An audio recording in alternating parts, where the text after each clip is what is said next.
35 million modular bricks a year were produced out of the MedicineHat brick and tile plant. Opening its doors back in 1886, the plant ran operations until 2010, when unfortunately it had to shut down due to flooding. In 2011, the plant was generously donated to the Friends of Meddelta, and in 2012, the province designated the site as a provincial historic resource. Now this summer, the plant that once produced millions of bricks is open to the public for tours. Education coordinator Carolyn Freeman says there is lots for people to see at the plant that sits in the shadows of the claybanks in MedicineHat. They'll see the creeks that seem so incredibly tame and gentle that were really the demise of this entire industry.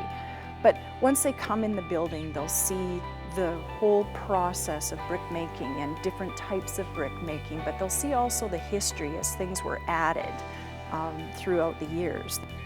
From different types of kilns to robots, Carolyn says the plant has lots of interesting features.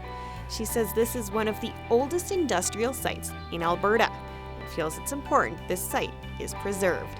I think that the brick making industry and the clay industry in general has such an important role in the history of MedicineHat.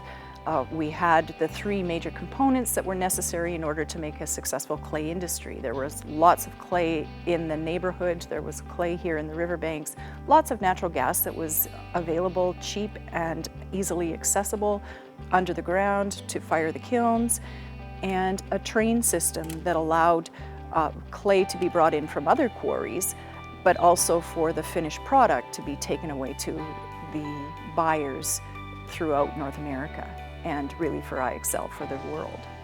Marketing and fundraising coordinator Quentin Randall says this plant was the main supplier of brick for Western Canada.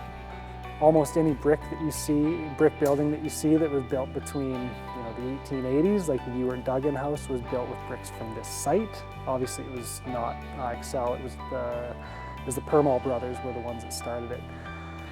So, from 1880s all the way up, I would say until probably buildings built in 2010 were probably built with IXL bricks. So, the legacy of this place and kind of how it helped shape the built landscape of Western Canada is huge, and people don't even really realize it because brick was everywhere, and most of it came from here. So, for more information on tours, you can visit www.meddelta.org.